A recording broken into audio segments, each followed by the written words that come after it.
всё, კარგი.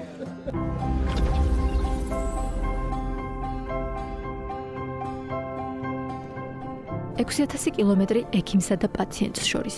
ოპერაცია, რომელიც ჩინეთის ქალაქ უჰანიდან თბილისში მყოფ პაციენტზე დისტანციურად შესრულდა, მართლაც ისტორიულია.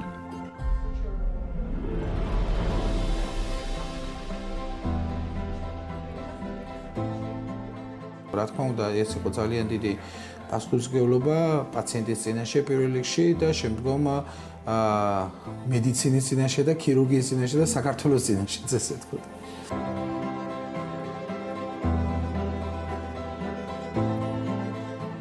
ეს კადრები ჩინეთის ქალაქ უჰანშია გადაღებული, საიდანაც ქართველი ექიმი სამართავ პულტთან ზის და თბილისში მყოფ რობოტს მართავს. 8 საათიანი უწყვეტი ოპერაცია ონკოლოგიურ პაციენტზე მილიმეტრული სიზუსტით შესრულდა, რასაც ათასობით ადამიანი პირდაპირ ეთერში უყურებდა. უყურებდა 5000, შემდეგ 8000 ადამიანი, შემდეგ 10000 და ეს ცოტა მაინც ისეთი, ანუ არ მოველოდი რომ ამდენი ადამიანი ამას ლაივში უყურებდა და ცოტა ეს მომენტი იყო, რომ ესეთი, მაგრამ აქ ერთი მიზანი იყო, რომ ოპერაცია შესრულებულიყო აბსოლუტურად იგივე, როგორც თითქოს აქ ყოფილიყო. ეს არის ჩვეულებრივი მომავალი ქირურგია, რომელიც მომავალი არა 10 წლის შემდგომი, ვფიქრობ, რომ უახლოესი 3-5 წლის პერიოდში, რომელიც უბრალოდ ეს იყო, რომ პირველ ნაბიჯი უნდა გადადგმულიყო, ამას ნამდვილად მინდოდა, რომ ეს ამაში საქართველოს ყოფილიყო პირველი.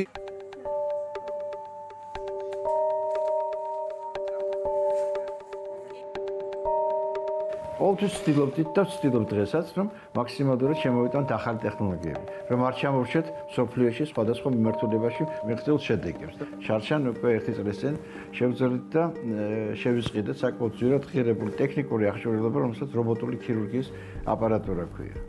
ყავს საუცხო სპეციალისტები, რომლებიც ჯერ გერმანიაში მომზადდნენ, მერე კორეაში იყვნენ, შემდეგ ჩამოვიდნენ საქართველოში და უკვე ათვისებული და მეთოდოლოგიურად და დახვეწილი და ესე ჩამოყალიბებული სპეციალისტები, რომელსაც არ გაუჭირდათ ამ ტექნოლოგიური პროცესის დანერგვა ჩვენს კლინიკაში. შესაძლებელი იქნება, რომ ქირურგიის დონე სხვა ქვეყნებში რაღაც დონეზე ამაღლდეს და გაერთიანდეს. ანუ წარმოიდგინეთ, ხვალ იაპონელ ქირურგს შეიძლება, რომელსაც ჩემზე მეტი გამოცდილება აქვს, შეიძლება ჩემთან ერთად შეასრულოს ოპერაცია ჩვენს კლინიკაში.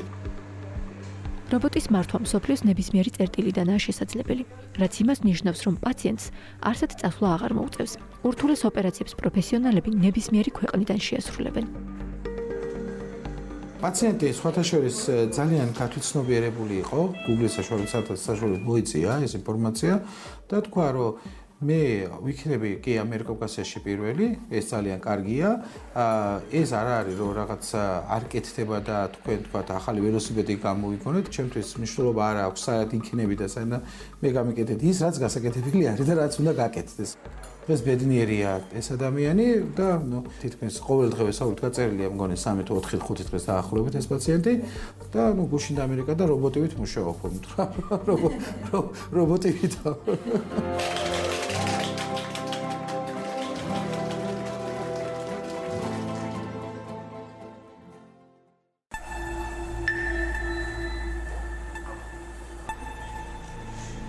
თბილისი. რობოტული ოპერაცია ამჯერად ჩვენ თვალწინ შესრულდება.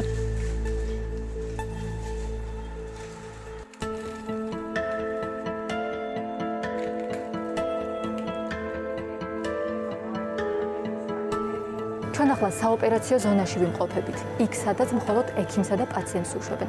თუმცა ამჯერად დახურული კარი ჩვენი გადამხდები ჯგუფისათვის გაიღო.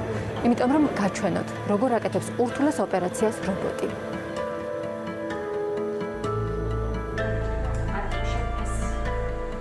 მედპერსონალი პაციენტს საოპერაციო დამზადებს.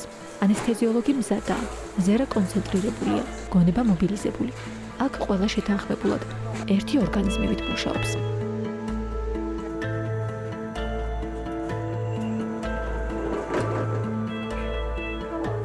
პროცესში ქირურგი ერთვება. მისი მთავარი საქმე დღეს რობოტის დისტანციური მართვაა.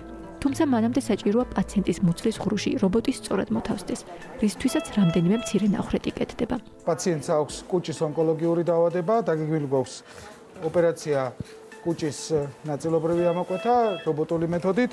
ეს არის რობოტის განლაგების, სადაც განლაგდება რობოტის ხელები და რობოტის განლაგების ხელების შემდეგ უკვე დეტალურად გაჩვენებთ რა როგორ ხდება განლაგებული.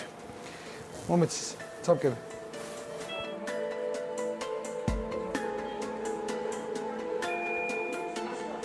ახლა კი გაიცანით ქირურგის დისტანციური ხელები, რომლებიც დავალებას მიკროსიზუსტით შეასრულებენ.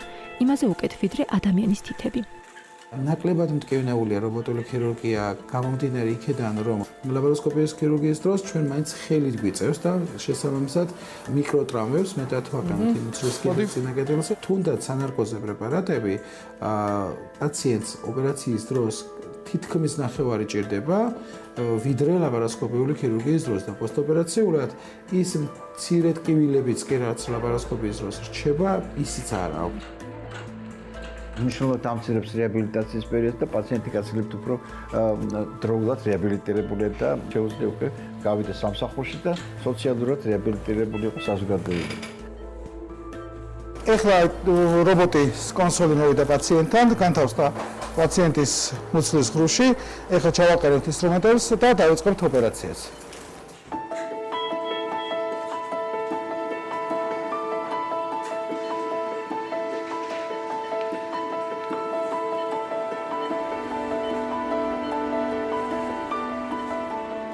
რობოტის კონსოლი სამართავ პულტს უკავშირდება. იმ განყოფილებას, სადაც ქირურგი გადაინაცვლებს.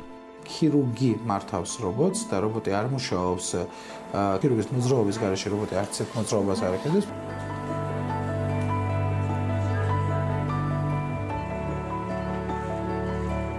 სრულდება ზედმეტად ფაქიზი მოძრაობა და გარმონიკი მინდა მარიბოს საერთოდ ჯობია. ხო. ქირურგის თითების მოძრაობას რობოტი ბრძანებად იღებს და ზუსტად იმეორებს. სამართავი პულტი კი სად იქნება მნიშვნელობა არ აქვს. დღევანდელ ოპერაციაზე კავშირი საკაბელოა, თუმცა სხვა ქვეყნიდან მართვისას სიგნალს უკაბელო ინტერნეტის საშუალებით გადასცემენ. თითქოს წარმოვიდგინეთ ლაივში კამერა, ლაივში ხმა, რამოდენიმე დღით ადრე ჩავედი უხანში და იქედან რობოტი გავტესტეთ, როგორ მუშაობდა საოპერაციოში და როგორ იყო ის ინსტრუმენტების მოძრაობა, აგვიანებდა, არ აგვიანებდა, როგორ შემეძლო თუ არა. ნუ წინა დღით უკვე ნათელი იყო ის, რომ მე ახლა საოპერაციაში ვიქნებოდი გვერდით ოთახში თუ უხანში, ხო, ანუ ეს იყო კილომეტრების დაშორებით სიგნალის გადაცემისას ინტერნეტის ხარისხი გადამწყვეტია. იმისათვის, რომ ქირურგის ხელის მოძრაობა რობოტისას დროშის შეფერხების გარეშე შეესაბამებოდეს. წამის მეხუთედი დასაშვებია, მაგრამ აი ერთი წამი დაგვიანება ძალიან დიდია, ანუ ჩემი მოძრაობა და თუ არ შეესაბამება მუცლის ღრუში მოძრაობას, პრაქტიკულად შეუძლებელია ოპერაცია შესრულდეს. ორი გადამწყვეტი, ესე ვთქვათ, მნიშვნელოვანი ფაქტორი, ერთი რომ ინტერნეტ კავშირი არ გაწყდეს და რომ გაწყდეს, აუცილებლად უნდა იყოს ადგილზე ქირურგი, რომელიც ამ ოპერაციის გაგრძელება შეძლებს.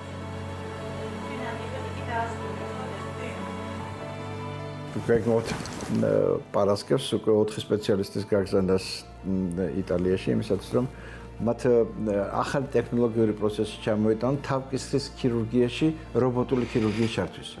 ესე იგი, ნაწიბურების გარეშე გაკეთდება ოპერაცია, გაიზრდება მასშტაბურობა, შესაძლებელი იქნება უფრო რადიკალური მანიპულაციების ჩატარება და ეს სამივე კომპონენტი ერთად შედეგებს გაცილებით უკეთეს მოხდეს.